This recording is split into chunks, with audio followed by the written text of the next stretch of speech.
So, people of the internet, welcome back to this channel.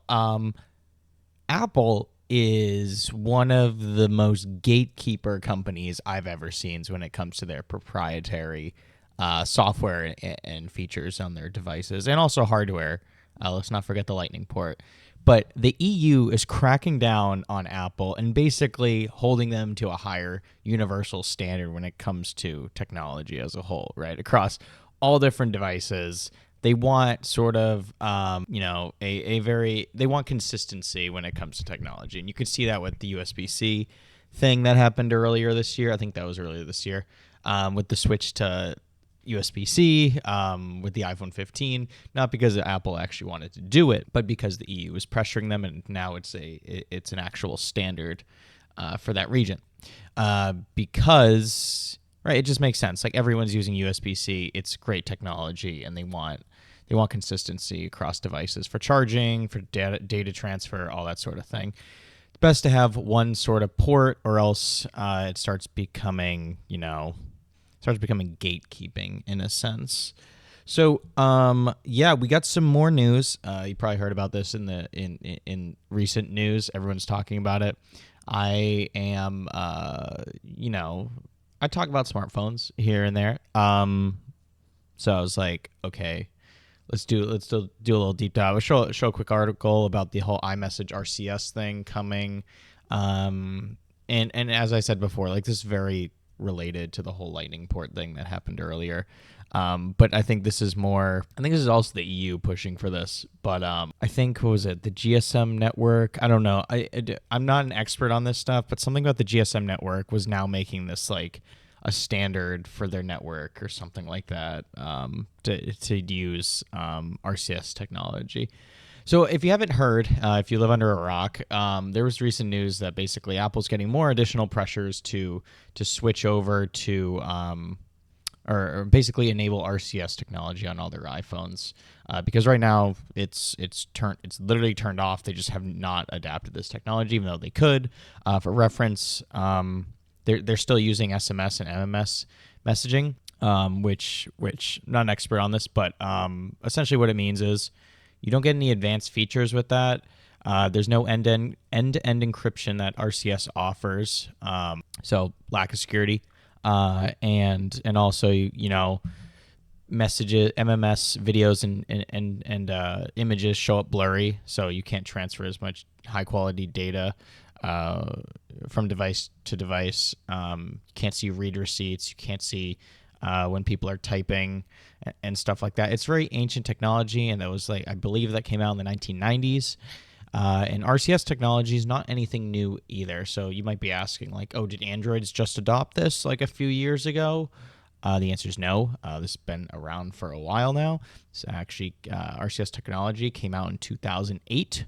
And so you're probably sitting there wondering, okay, if they've had this new tech, which allows for all these features, which have been on iMessage for a while, same sort of thing, read receipts, sending high quality images and videos, and that sort of thing. Why hasn't Apple just turned this on in their phone? And the reason, ladies and gentlemen, is gatekeeping, and basically adding incentives to just get an iPhone. Because they make the communications between Androids and iPhones, the cross-platform communication, they make that experience the worst possible experience they can, to incentivize people to go buy an iPhone. I don't think Apple is ever going to say that, but it's so blatantly obvious. Let me hop over to this article here. So yeah, this tech has been around for a while. And also I want to give props to this article, 925mac.com. Shout out Chance Miller. This article just came out 2 days ago. But yeah, in surprising move, Apple announces today that it will adopt RCS, which stands for Rich Communication Services Messaging Standard. So they're adopting this new standard. As I mentioned, they have not had this before. They've left it out. They basically turned it off. They want to use SMS and MMS technology, which is ancient at this point and really low quality, does not meet today's technological standards. But they leave this open between cross-platform communication between Androids and iOS iPhones. because, as I mentioned, they want to make that experience as worse as possible. Because they don't want to have rich communication between the two, because it lessens the desire to actually go out and buy an iPhone, right? Because in regards to the gate, like I just want to call out again, it's incentivizing you to just go get an iPhone so you can have those great communications with other iPhone users. So if you're an Android user like myself, well, not currently, but if you're an Android user communicating with an iPhone user is going to be like, I can't take this. I'm getting green bubbles. It ruins group chats. The Android user like doesn't care because it's like on their end doesn't really show up any differently. But then the iPhone user will say to the Android user, I hate communicating you like this. Like we can't play games. You can't send high quality videos and images. We can't see read receipts. We can't see when you're typing a new message. The 3 little dots. Come get an iPhone. And the Android user goes, okay, sure, I'll go get it. So we can do all that stuff. But RCS is like, hey, I don't have to go buy an iPhone. These features will be enabled by default. I don't have to do anything. So later this year, we will be adding support for RCS Universal Profile, the standard as currently published by the GSM Association. That's what I was trying to mention earlier. I just couldn't think of the name. So they're going for this RCS Universal Profile, end-to-end encryption, messaging, communication technology, basically holding every smartphone to a higher standard, basically just Apple. So we believe RCS Universal Profile will offer better interoperability. That's a word for you. Experience when compared to SMS or MMS. That's very obvious. As based on all the reasons I just explained. This will work alongside iMessage, which will continue to be one of the most secure messaging experiences for Apple users. So RCS brings many iMessage-style features to cross-platform messaging between iPhone and Android devices. This includes things like read receipt, typing indicators, high-quality images and videos, and more. Everything I mentioned so far. Unlike regular SMS, RCS can work over mobile data or Wi-Fi as well. Isn't that fantastic? So you'll also be able to share location with iPhone users. Another thing you could only do with Android to Android and then iPhone to iPhone. Oh, God, I can't stand yet. I'm using one of their devices. This is like one of the most anti-consumer gatekeeping companies I've ever seen in my life.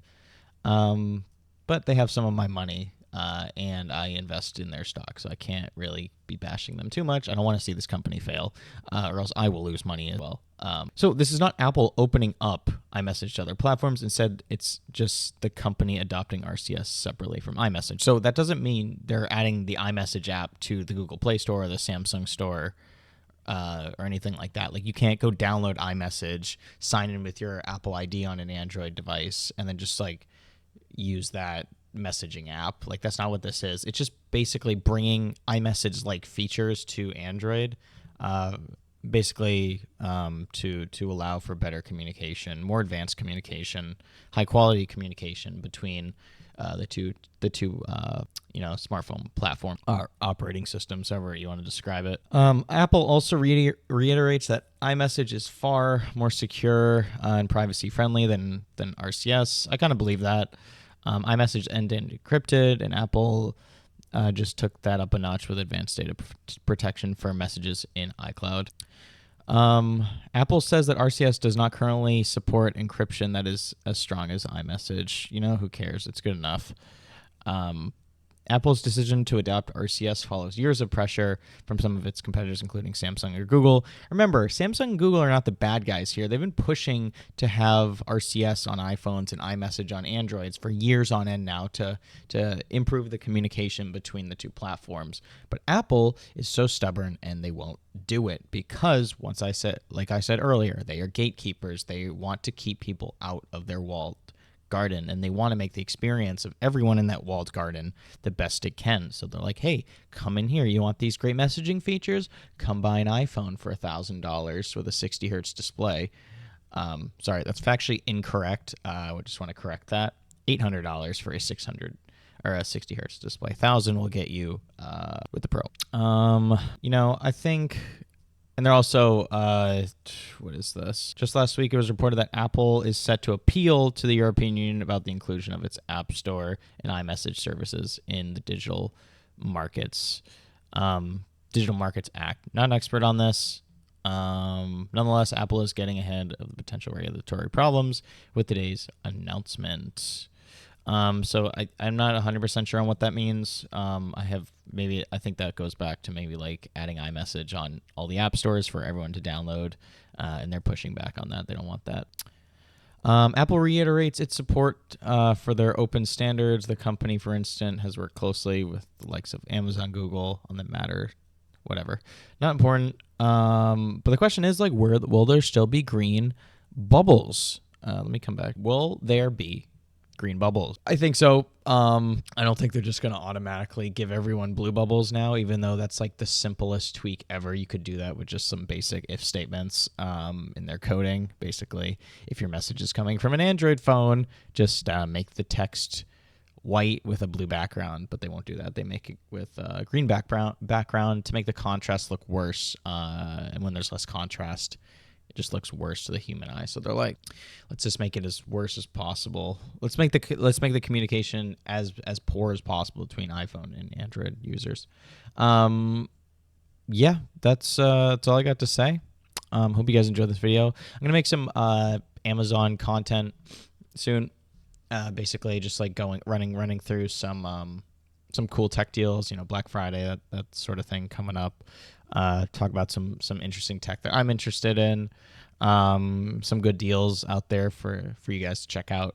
So yeah, if you enjoyed this video, you can like it, you can share it, do whatever you want to do. And with that, I will see you guys in the next video with Tech with Scott. Thank you so much for the recent support, by the way. Loving it. Also got a new ring light. It's not directly pointed at me, as you can see. Like, it's only like the bottom half of my face. But I got this cool new monitor light, and TIS, not a sponsor video. But basically shines a light 45 degrees down at your desk, lights up.